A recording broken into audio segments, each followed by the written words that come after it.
तो complex number का next part आपको बताने जा रहा हूँ। तो अब जो है थोड़ा टफ पार्ट बताने जा रहा हूँ, जो जनरली स्टूडेंट को बहुत ही टफ लगता है। ये पार्ट अभी जो बताने जा रहा हूँ स्टूडेंट्स को सबसे ज्यादा टफ यही सब लगता है, तो इसलिए इसको ध्यान से देखिएगा। तो हम पहले स्ट्रेट लाइन से कंपेयर कर रहे हैं, जो स्ट्रेट लाइन जो पहले पढ़े थे उससे कंपेयर कर रहे हैं। पहले स्ट्रेट लाइन क्या था, x plus b y plus c equal to 0। इसका स्लोप क्या होगा, minus coefficient of x by coefficient of y, और कोफिशिएंट ऑफ एक्स ए है, कोफिशिएंट ऑफ वाई बी है, तो स्लोप क्या होगा, minus coefficient of x by coefficient of y. अगर a z bar plus a bar z plus b equal to 0 है, तो Z बार को एक्स समझ रहे हैं, इससे कंपेयर कर रहे हैं। कैसे ए एक्स था तो उसी तरह ए जेड बार, तो जेड बार को एक्स समझ रहे हैं और जेड को वाई समझ रहे हैं। ये जो हम निकाले थे देखने में आयोटा है, लेकिन नीचे भी आयोटा आएगा जो कैंसिल आउट हो जाएगा। तो ये फाइनली क्या था, रियल स्लोप था।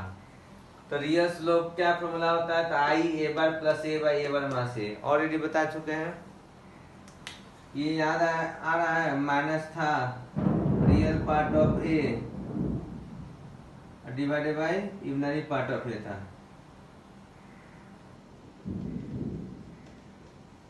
Minus real part of a divided by imaginary part of A.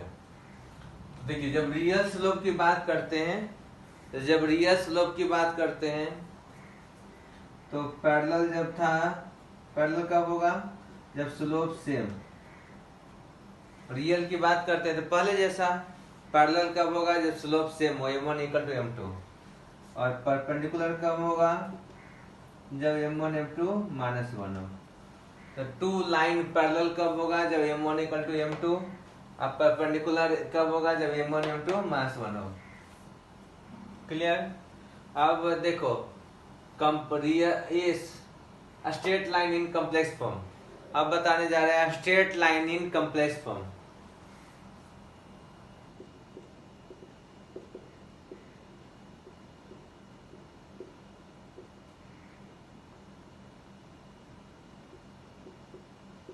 Straight line in complex form, तो स्ट्रेट लाइन कॉम्प्लेक्स फॉर्म में क्या था, a z bar plus a bar z plus b equal to 0, ये था straight line in complex form. तो इसमें देखिए हम न्यू स्लोप को डिफाइन करते हैं जो कॉम्प्लेक्स स्लोप है।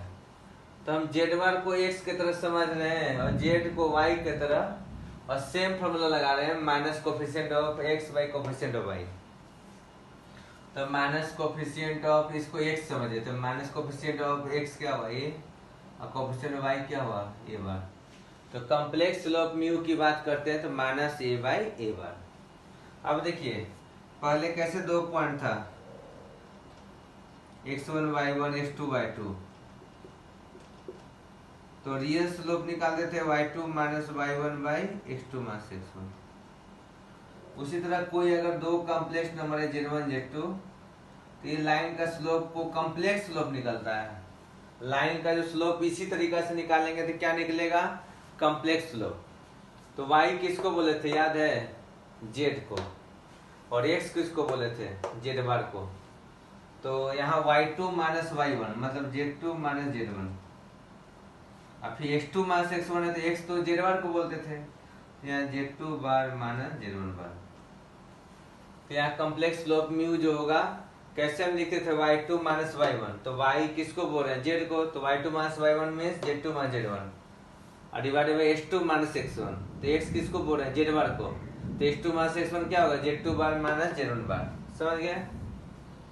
तो यहाँ याद कीजिए पैरेलल के लिए स्लोप सेम, परपेंडिकुलर के लिए m1 m2 माइनस 1।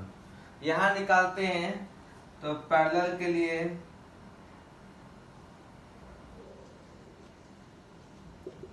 क्या होगा, स्लोप सेम होगा, μ1 इक्वल टू μ2। और परपेंडिकुलर के लिए हम प्रूव करेंगे, कैसे प्रूव करेंगे, तो m1 m2 माइनस 1 यूज करके सिंप्लीफाई करते हैं, तो फाइनली देखा गया कि परपेंडिकुलर के लिए डिफरेंट आ गया, यहाँ μ1 प्लस μ2 इक्वल टू 0। परपेंडिकुलर के लिए यहाँ डिफरेंट आ गया, क्या आ गया, μ1 प्लस μ2 इक्वल टू 0। यानी पैरेलल के लिए complex slope same, μ1 equal to μ2। अब परपेंडिकुलर के लिए यहाँ देखा गया तो m1 m2 माइनस 1 किए, सोल्व किए तो μ1 प्लस μ2 0 आ गया। रियल स्लोप क्या था, तो i a bar plus a bar minus a यानी minus real part of a by imaginary part of a बताए थे। और ये स्लोप में पैरेलल दो लाइन कब था, जब slope m1 equal to m2, perpendicular कब होगा, जब m1 m2 -1। यहाँ दो लाइन पैरेलल कब होगा, जब स्लोप सेम कॉम्प्लेक्स स्लोप। अब परपेंडिकुलर के लिए हम इसी मेथड से सोल्व किए तो आ गया एक नया रिलेशन आ गया, तो μ1 प्लस μ2 इक्वल टू 0। अब इससे फायदा क्या होगा, जो अभी हम बता रहे हैं उससे बेनिफिट क्या होगा, तो देखिए इसका बेनिफिट बता रहे हैं।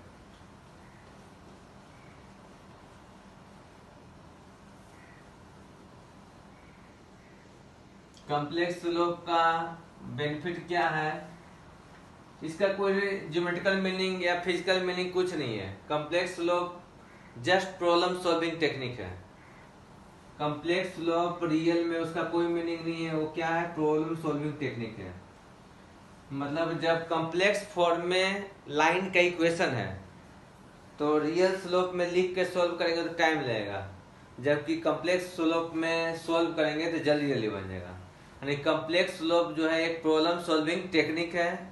और रियल स्लोप का तो मीनिंग था एक्स एक्सिस से एंगल थीटा बना रहा है, तो स्लोप क्या था, tan थीटा था। तब हम आपको बताने जा रहे हैं जैसे equation of straight line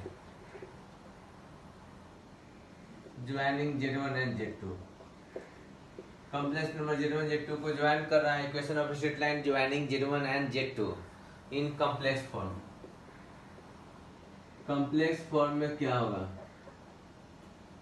equation of straight line joining Z1 and Z2 in complex form. तो कॉम्प्लेक्स फॉर्म में स्ट्रेट लाइन का इक्वेशन क्या होगा, जो Z1 एंड Z2 को ज्वाइन करता है। एक है Z1 Z2, दूसरा Z है, क्लियर। तो ये इसको A कहते हैं, इसको B कहते हैं, इसको P करें सपोज। तो देखिए a b p straight line में एक सब कोलिनियर ही ना है जी, ए बी पी क्या है, कोलिनियर है। तो complex slope of a b equal to complex slope of a p होना चाहिए। ए बी और ए पी क्या है, पैरेलल, कह सकते हैं a b parallel to a p, a b parallel to a p. जब a b a p parallel है तो कॉम्प्लेक्स स्लोप ए बी का और ए पी का क्या होगा, सेम होगा। समझ में आया।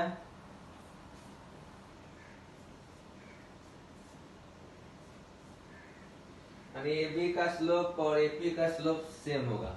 स्लोप कॉम्प्लेक्स स्लोप कैसे लिखते हैं मैंने बताया जी, पहले y का डिफरेंस, y z को कहते थे z2 minus z1 by z2 bar minus z1 bar.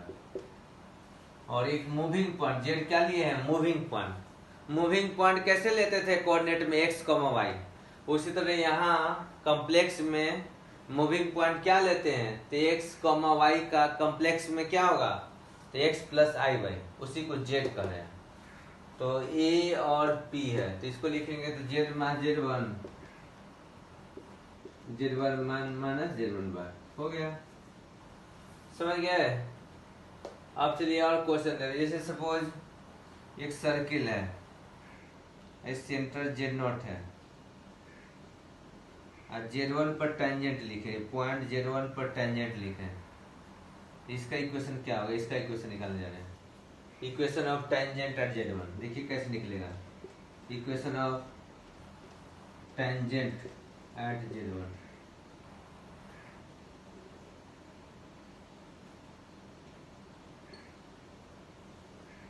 Equation of tangent at z1 कैसे निकलेगा, तो ये सी ए कह रहा है, सी है, ए है, और इधर सपोज जनरल मान लेते हैं पी, पी जो जिसका इक्वेशन निकालना होता है, जैसे इसका इक्वेशन निकालना है तो उस पर मूविंग पॉइंट को पी को जेड करें। सर जिसका इक्वेशन निकालना है उस पर मूविंग पॉइंट को क्या करें, जेड करें। तो सी ए परपेंडिकुलर टू ए पी हुआ, ये तो हम लिख सकते सी ए परपेंडिकुलर टू ए पी है। सी ए और ए पी आपस में परपेंडिकुलर है तो स्लोप परपेंडिकुलर में कॉम्प्लेक्स स्लोप याद आ रहा है, सी ए प्लस ए पी का स्लोप का समेशन क्या हो जाएगा, 0। मतलब सी ए और ए पी आपस में परपेंडिकुलर है, तो परपेंडिकुलर के लिए लिखवाया गया है कि कॉम्प्लेक्स स्लोप का एडिशन क्या होगा, 0 होगा। तो कॉम्प्लेक्स स्लोप का एडिशन 0 किसका, तो परपेंडिकुलर कौन है, सी एंड ए पी। पी क्या है, तो टेंजेंट पर मूविंग पॉइंट जनरल जेड लिख रहे हैं, और जेड के टर्म में इक्वेशन निकाल लेंगे तो हो गया equation of tangent at Z1। तो सी ए का क्या होगा स्लोप, तो Z1 माइनस Z0। Z0 क्या है, centre of circle, Z1 bar minus Z0 bar. और ए पी का क्या होगा जी, तो Z minus Z1, Z bar minus Z1 bar equal to 0। अब इसको सोल्व करेंगे तो आ जाएगा जेड में इक्वेशन। सोल्व क्या किया, यही क्या है, इक्वेशन ऑफ टेंजेंट है। और ये जो निकाले फाइनली क्या है, equation of straight line joining Z1 and Z2। और ये क्या है, इक्वेशन ऑफ टेंजेंट एट ए है। तो समझ में आ गया। Z1 ए कोऑर्डिनेट को बोल रहे हैं Z1, ए का कॉम्प्लेक्स नंबर क्या था, Z1 था। तो equation of tangent at A Z1 हम लोग निकाल लिए। आया समझ में।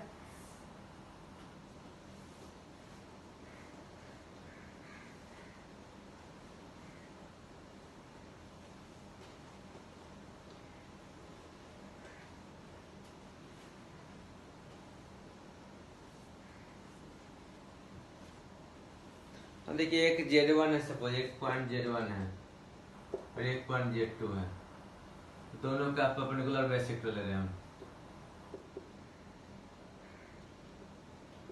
इस पर पॉइंट P सपोज Z लिए, क्लियर। तो एक पॉइंट हम इसको ये कहते हैं,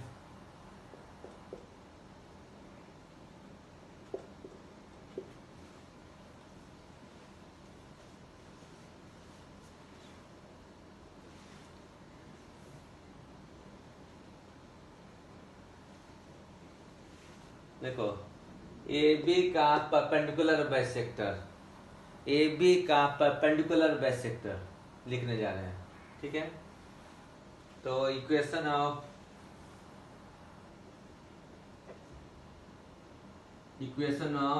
perpendicular bisector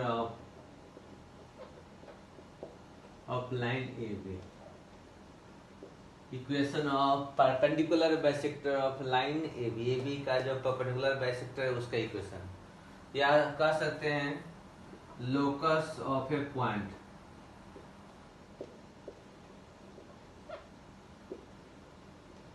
moving such that, locus of a point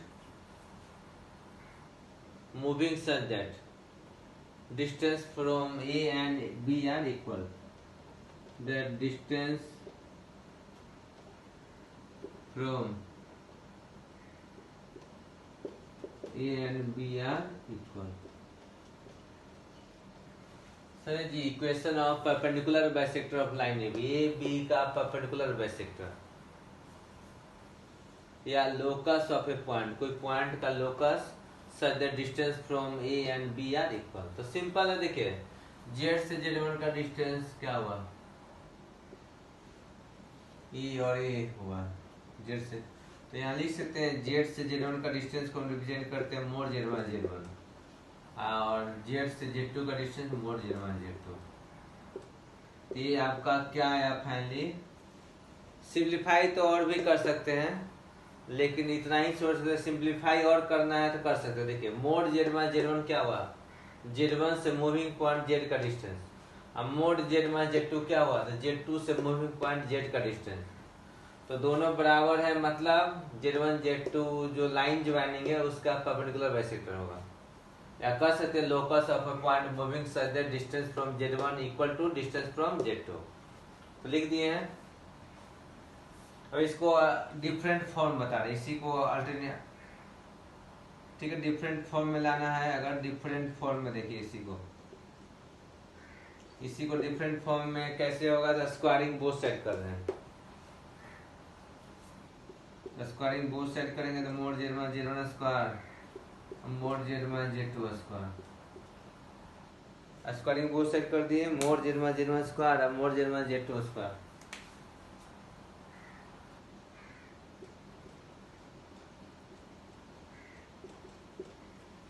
तो इसका मोड स्क्वायर हुआ तो क्या लिखाएगा, जेड वन इतना हुआ, इस मोड का स्क्वायर होगा तो क्या होगा, Z one Z two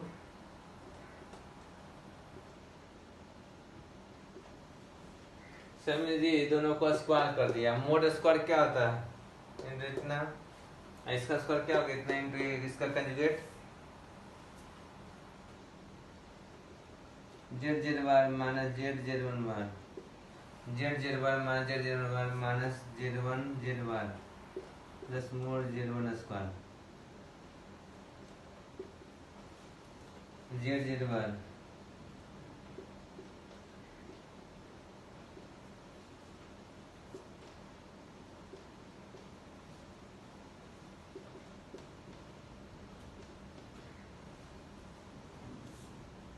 Z z bar minus z z bar minus z one z bar plus mod z one square z z bar minus z z two bar minus z two z bar mod z two square. समझ में आ गया, तो Z z बार cancel. और उसके बाद ये जो बचेगा जेड कॉमन लेंगे तो इधर क्या आएगा जी, जेड कॉमन लेंगे, जेड कॉमन लेंगे तो z two bar minus z one bar, minus वाला किधर लाएंगे तो क्या हो जाएगा, z into z two bar minus z one bar, z bar लेंगे तो क्या हो जाएगा, z two minus z one, और इधर आएगा तो क्या होगा, mod z two square mod z two square, अच्छा माइनस में हो जाएगा जी, mod z one square minus mod z two square. देखो ये भी आ गया। ऐसे भी पूछता है डिफरेंट फॉर्म में, कैसे पूछेगा तो और बताते हैं। Locus of mod z minus z one बराबर k times of z minus z two. Question दे रहे हैं locus of mod z minus z one equal to k z minus z two is a straight line when k equal to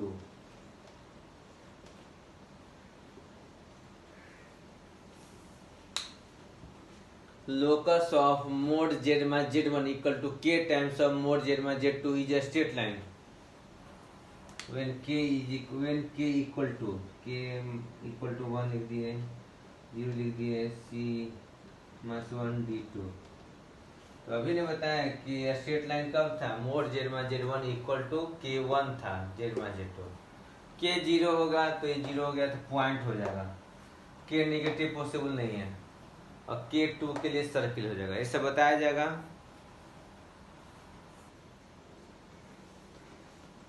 तो इसको अच्छा से note कर लीजिए, जो भी बताए हैं याद रखिएगा।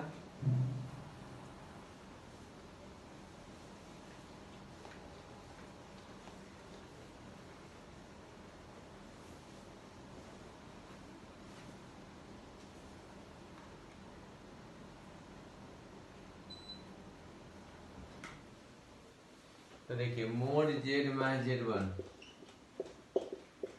के times of mod z minus z two is locus is, इसका लोकस क्या होगा, तो mod z minus z one equal to k times of z minus z two, तो लोकस क्या होगा। तो यहाँ देखिए लोकस बहुत इंपॉर्टेंट पार्ट है इसका। तो के निगेटिव होगा तो कभी पॉसिबल नहीं, के निगेटिव नो लोकस, मतलब एक भी पॉइंट नहीं मिलेगा जो सेटिस्फाई करे, कोई लोकस नहीं होगा, एक भी पॉइंट नहीं मिलेगा जो सेटिस्फाई करे। के जीरो लेंगे तो mod z one z one equal to zero, तो लोकस इज ए पॉइंट,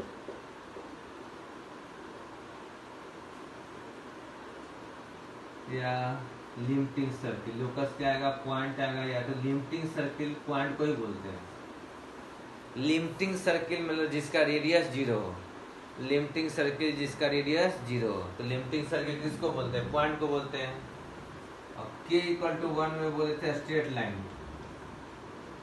ये 1 था तो कौन सा स्ट्रेट लाइन था, कौन सा स्ट्रेट लाइन था, परपेंडिकुलर बाइसेक्टर ऑफ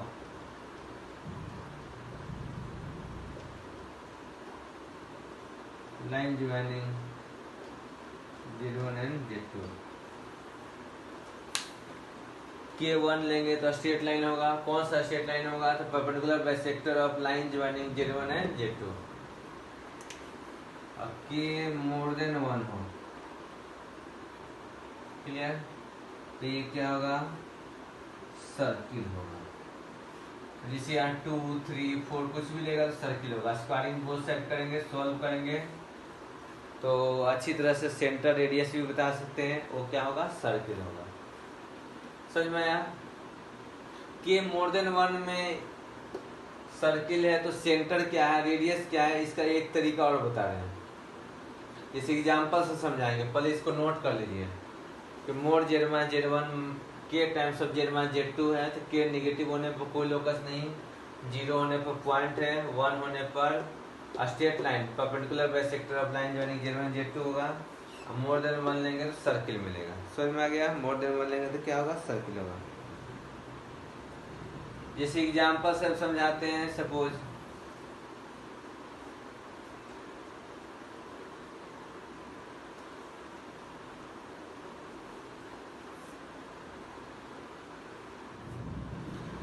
तो hello students, mod Z1 equal to k times of mod of Z2। तो अभी बताने जा रहे हैं, जिस एग्जाम्पल में mod Z1 equal to 2 times suppose ले लिए और Z1 को पॉइंट को A कहते हैं, Z1 के पॉइंट को A कहते हैं और Z2 के पॉइंट को अगर हम B कहते हैं, मतलब B पॉइंट को क्या करें, Z2 करें, समझे? तो मोड Z1 ये और Z को P कहते हैं, Z को क्या बोलते हैं, P बोलते हैं। तो देखिए एक पॉइंट A है Z1 और B क्या है, Z2 है।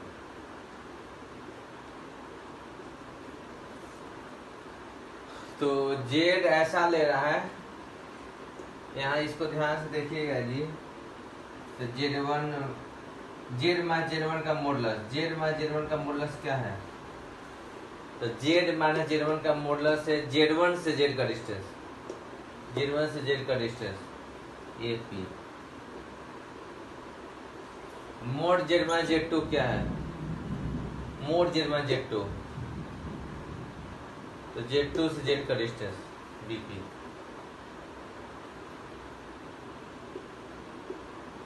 AP BP तो P डिवाइड कर रहा है 2:1 में, यानी AB को P डिवाइड कर रहा है 2:1 में, समझे जी? तो B कहीं होगा, सपोज यहाँ है B,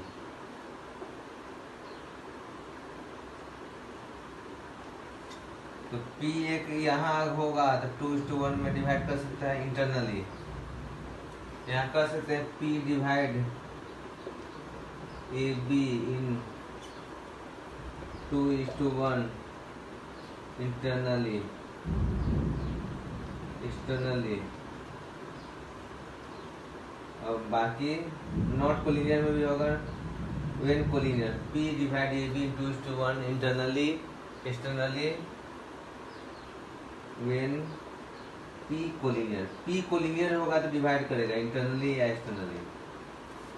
तो यहाँ एक कोलिनियर में इंटरनल लिए जो 2:1 में डिवाइड कर रहा है और एक्सटर्नली को Q करें, और बाकी जो होगा वो क्या होगा, कोलिनियर नहीं होगा तो सर्किल पर लाई करेगा। क्यों सर्किल पर लाई करेगा, तो हम प्रूव कर देंगे, अगर दोनों साइड स्क्वायर करते हैं तो प्रूव कर देंगे कि K नॉट 1 हो और पॉजिटिव हो तो सर्किल होगा। तो ये तो हम डायरेक्ट इसी से समझ गए कि सर्किल का इक्वेशन है।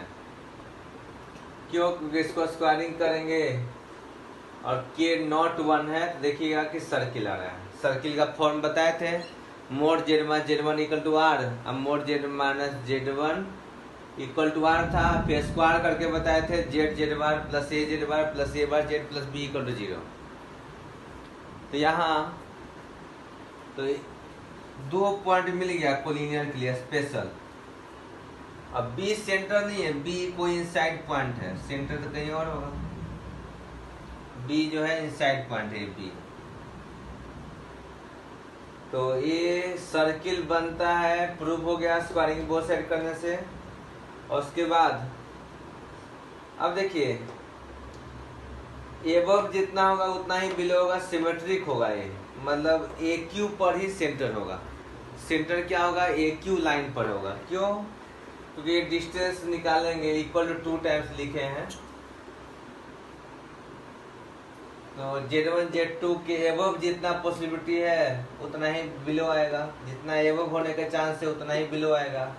मतलब कह सकते हैं AB का जो लाइन ज्वाइनिंग है उसका एबव जितना लोकस आएगा उतना ही बिलो लोकस आएगा। मतलब सर्किल में AQ लाइन, सर्किल जो होगा वो AQ लाइन के सिमेट्रिक होगा। मतलब कह सकते हैं कि PQ ही डायमीटर होगा। यहाँ डायमीटर जो होगा ना कंफर्म हो गया कि PQ होगा। कैसे? क्योंकि यहाँ सर्किल जो होगा AQ लाइन के सिमेट्रिक होगा। जब सिमेट्रिक है सर्किल मतलब आधा एबव आधा बिलो है, तो PQ क्या हो जाएगा, डायमीट्रिक होगा। PQ क्या हो जाएगा, डायमीटर होगा। और डायमीटर होगा तो PQ का मिड पॉइंट सेंटर होगा। क्लियर? और AB लाइन पर इसको फॉलो करते हुए 2 पॉइंट मिला, एक का नाम P दिए, दूसरा का नाम सपोज Q दिए। एक 2:1 इंटरनली डिवाइड करा, दूसरा 2:1 एक्सटर्नली डिवाइड करेगा। P का different name P Q R S T बहुत सारा पॉइंट होगा, सबका बात कर रहे हैं। तो यहाँ देखिए P का कोऑर्डिनेट निकलेगा जब 2:1 में इंटरनली डिवाइड करेगा, तो इंटरनली में सेक्शन फॉर्मूला लगाइए 2Z2 plus 1Z1/3। Section formula लगाएंगे तो क्या होगा, 2Z2 प्लस Z1।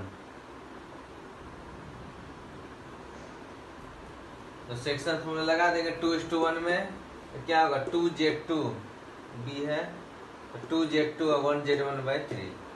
अब Q के लिए सेक्शन फॉर्मूला लगाएंगे तो क्या होगा 2Z2, एक्सटर्नल में याद है ना माइनस हो जाता है, यहाँ माइनस हो जाता है, 2Z2 माइनस Z1/2 माइनस 1, तो 1 हो गया। यानी फाइनली क्या आया, 2Z2 माइनस Z1।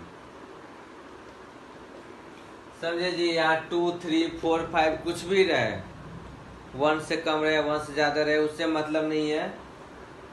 1 से कम में भी तो बोले थे सर्किल K पॉजिटिव नॉट 1 तो सर्किल था, मतलब K पॉजिटिव K नॉट 1 में सर्किल था, इतना समझिए। K पॉजिटिव और नॉट 1 होगा तो सर्किल होगा।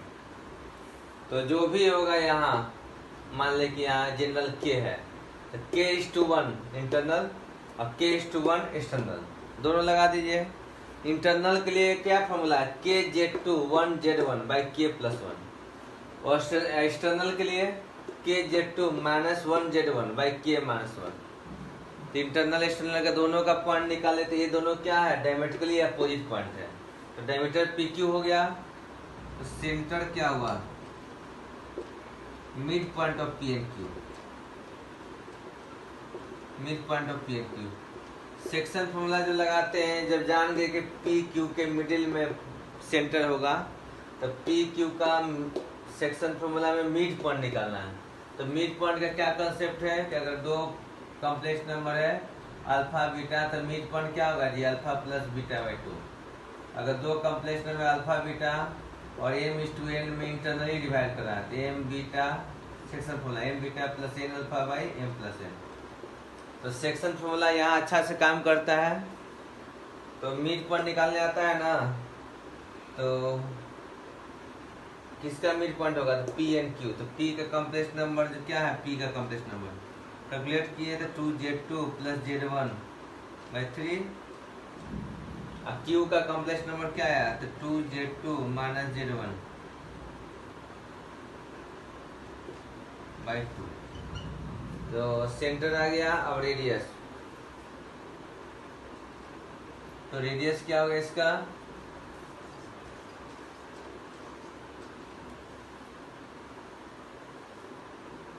सेंटर रेडियस क्या होगा, तो पी क्यू तो डायमीटर हो गया, और डायमीटर को 2 से डिवाइड करेंगे तो रेडियस हो जाएगा जी। डायमीटर को 2 से डिवाइड करेंगे तो क्या होगा, रेडियस हो जाएगा। समझ में आया। तो पी क्यू क्या है, डायमीटर है, तो डायमीटर को आधा करेंगे, 2 से डिवाइड करेंगे तो रेडियस हो जाएगा। और सेंटर क्या होगा, पी क्यू का मिड पॉइंट होगा। और जनरल के कुछ भी रहे पॉजिटिव एंड नॉट 1 होना चाहिए। तो वैसे केस में पॉजिटिव और नॉट 1 होगा, तो वैसे केस में एक इंटरनल के लिए निकालेंगे k:1 में, kz2 + 1 z1/k + 1, और एक्सटर्नल के लिए निकाल लेंगे तो kz2 - 1 z1/k - 1। तो इस तरह सर्किल और स्ट्रेट लाइन से रिलेटेड कंसेप्ट बता चुके हैं।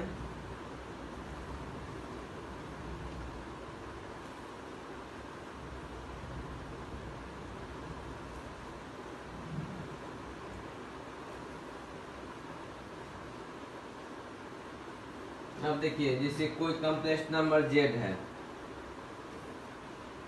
तो कॉम्प्लेक्स नंबर z को हम लिख सकते हैं, लिखवाए थे पोलर फॉर्म में। वो भी कॉम्प्लेक्स नंबर z है, उसको लिख दिया r e⁴ तो लिख सकते हैं। r क्या था, मोड ऑफ z, और थीटा क्या था, आर्गुमेंट ऑफ z था। अब सोचिए z इंटू अगर i करेंगे तो क्या होगा, ये i थीटा, i को हम लिखना बताए थे जी। i के लिए इसका मॉडुलस तो 1, इसका i आर्गुमेंट i का क्या था, π/2 था।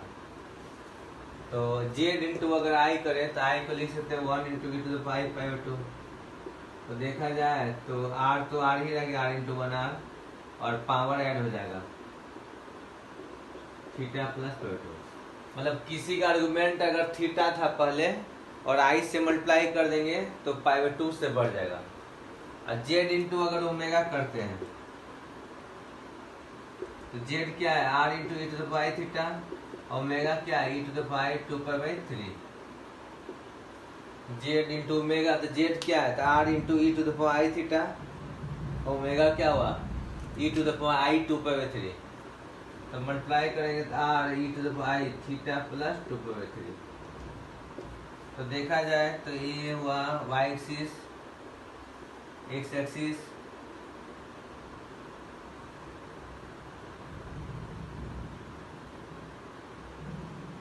y एक्सिस, x एक्सिस हुआ। कोई कॉम्प्लेक्स नंबर z है सपोज, अब z में i से मल्टीप्लाई किए तो आर्गुमेंट जो भी थीटा था, क्या बोला गया, आर्गुमेंट थीटा था पहले, तो i से मल्टीप्लाई किए तो थीटा प्लस π/2 हो गया। मतलब 90 से रोटेट कर जाएगा तभी तो π/2 बढ़ जाएगा जी। ये हुआ i into Z. Z into omega करते हैं तो कितना से बढ़ जाता है, 2π/3, यानी 120 डिग्री से बढ़ जाएगा। तो जेड ओमेगा ये करें कितना से बढ़ गया, तो 120 डिग्री से।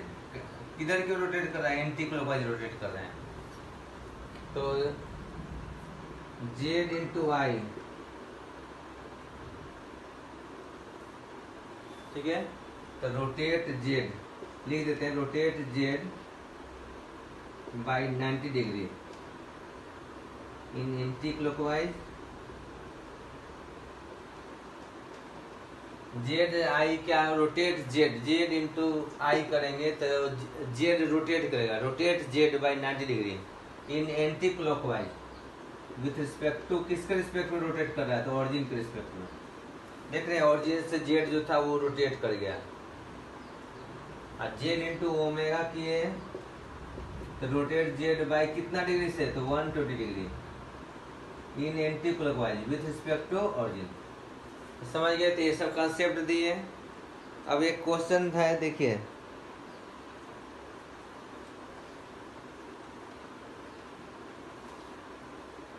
ये सब लिख लीजिए, एकदम सिंपल है।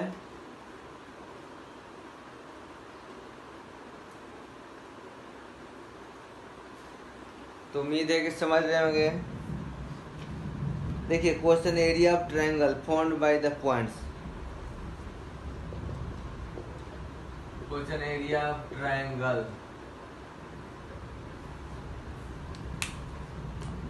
Area of the triangle.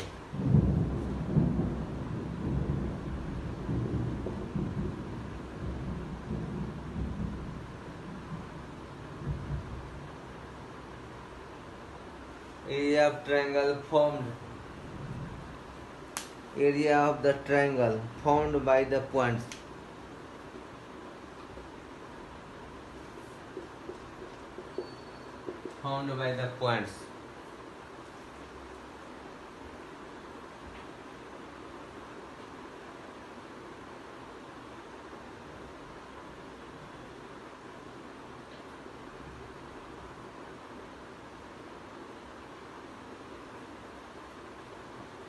area of the triangle formed by the points represented by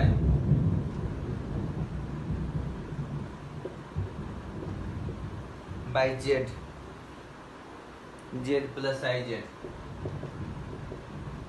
and iz। area of the triangle formed by the points represented by z plus iz and iz is equal to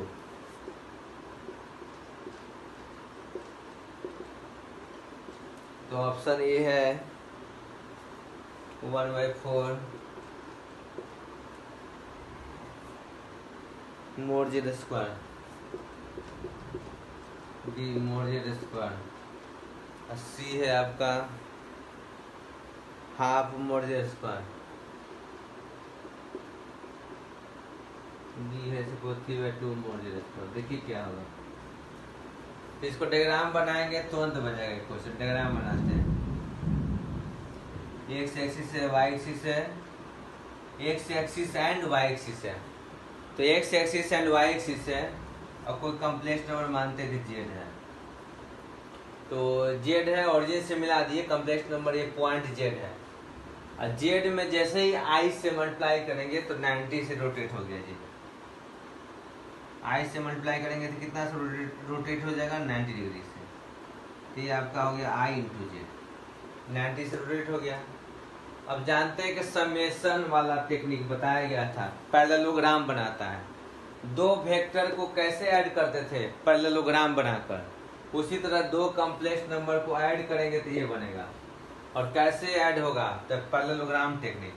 तो इसी के parallel आप बनाए और फिर इसके parallel, देखिए इसके पैरेलल बना रहे हैं, इसके पैरेलल, और फिर इसके पैरेलल बनाएंगे, पैरेललोग्राम बनाने जा रहे हैं जी। और ये जो होगा रिप्रेजेंट किसको करेगा, तो ए वेक्टर अब बी वेक्टर था तो ये ए प्लस बी। उसी प्रकार जेड और आई जेड है तो ये रिप्रेजेंट करेगा आपका Z plus I Z represent करेगा। और ये को एरिया क्या पूछा है, तो area of triangle formed by points represented by Z, Z plus I Z, तो यही एरिया पूछा है आपसे। Area of triangle formed by Z I Z, Z plus I Z, तो ये एरिया और एरिया तो बराबर होगा। तो यहाँ लिख सकते हैं इसका मॉडुलस क्या होगा, मोड ऑफ जेड, इसका क्या होगा, आई का मॉडुलस है जेड का मॉडुलस, तो मोड ऑफ जेड ये भी आ गया। तो इसका एरिया जो होगा डॉट डॉट से जो कर रहे हैं क्या होगा, हाफ इंटू, ये पढ़े होंगे कि कोई भी ट्रायंगल का एरिया है। पैरेललोग्राम में अगर डायगोनल को मिलाते हैं, पैरेललोग्राम में डायगोनल को मिलाते हैं तो एरिया बाइसेक्ट हो जाता है, टोटल एरिया बाइसेक्ट हो जाता है। तो ये एरिया बराबर होगा। अब इसका एरिया एक कंसेप्ट होता है, याद रखिए, ये है बी है, अगर बीच में एंगल थीटा है तो ये पूरा एरिया क्या होगा जी, half a b sine theta. तो उसी तरह हमको तो क्या पूछा है, एरिया ऑफ ट्रायंगल, ट्रायंगल पूछा है, इसका खाली पूछा है जो साइडेड है। तो ये साइडेड एरिया और ये एरिया बराबर होगा। ये एरिया निकालते हैं तो क्या होगा, half into mode of Z, एक साइड लेंथ और दूसरा साइड लेंथ भी तो मोड ऑफ जेड है, और बीच में 90 एंगल है तो साइन 90। तो finally half mod z square, half क्या हो जाएगा, half into mod z square हो जाएगा, समझे जी, half into mod z square. तो सी आंसर हो गया। तो डायग्राम से तुरंत बना दिए एरिया ऑफ ट्रायंगल। मान लीजिए डायग्राम नहीं बन पाता तब एरिया कैसे बनाते हैं, अगर डायग्राम नहीं बन पाता तब एरिया कैसे बनाते, तो एक जनरल बता रहे हैं एरिया ऑफ ट्रायंगल। देखिए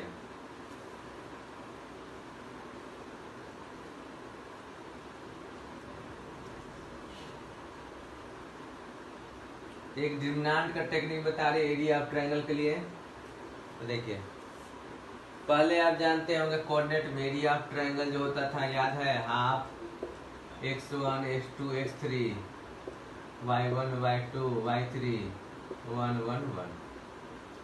अब जानते हैं एरिया ऑफ ट्रायंगल कोऑर्डिनेट में पढ़े होंगे जी, कोऑर्डिनेट में एरिया ऑफ ट्रायंगल पढ़े होंगे half x1 x2 x3 y1 y2 y3 1 1 1। Clear. अब देखिए यहाँ complex number area of triangle formed by Z1, एक पॉइंट है Z1 जिसको हम करें x1 Z1 जो क्या है x1 प्लस i y1 जो इक्विवेलेंट पॉइंट हुआ x1 y1। Area of triangle formed by Z1 को हम लिख रहे हैं x1 प्लस i y1 और पॉइंट के रूप में क्या लिख रहे हैं x1 y1। फिर एंड Z1 Z2 लिख रहे हैं, वो क्या लिख रहे हैं x2 plus i y2 point के रूप में x2 y2 और Z3 लिख रहे हैं x3 plus i y3 point के रूप में x3 y3 लिख रहे हैं। समझे जी। तो ये तीनों पॉइंट से जो ट्रायंगल बन रहा है उसका एरिया पूछ रहे हैं। तो इसके लिए कंसेप्ट देखिए Z1 अगर आपका है x1 प्लस i y1 तो Z1 बार क्या होगा, तो x1 माइनस i y1। तो यहाँ जोड़ दीजिए तो x1 क्या आ गया Z1 plus Z1 bar by 2। बताए थे x हमेशा लिखते थे z प्लस Z1 बाई 2, तो उसी तरह x1 क्या आ गया Z1 plus Z1 bar by 2। तो ये फर्स्ट प्लस 2 को ऐड किए हम, तो फर्स्ट प्लस 2 किए और फर्स्ट माइनस 2 करेंगे, घटाएंगे तो Z1 माइनस Z1 बार घटाएंगे तो क्या होगा 2i y1, तो y1 क्या होगा Z1 minus Z1 bar by 2i। समझा जी। तो Z1 अगर आप x1 प्लस i y1 को कह रहे हैं, Z1 यदि x1 प्लस i y1 को कह रहे हैं तो Z1 conjugate x1 minus i y1, तो फर्स्ट सेकंड ऐड कर देंगे तो x1 क्या होगा Z1 प्लस Z1 बाई 2 और फर्स्ट में से सेकंड घटा देंगे तो 2i y1 हो जाएगा। तो y1 क्या होगा Z1 minus Z1 by 2i। उसी तरह x2 आ जाएगा Z2 प्लस Z2 बाई 2 और y2 आ जाएगा Z2 minus Z2 by 2i। फिर x3 आ जाएगा Z3 प्लस Z3 बाई 2 और y3 आ जाएगा Z3 minus Z3 by 2i। समझ में आ गया। तो यहाँ अगर हम लिख देते इसी चीज को x1 लिख दीजिएगा Z1 plus Z1 by 2 y1 Z1 minus Z1 by 2i।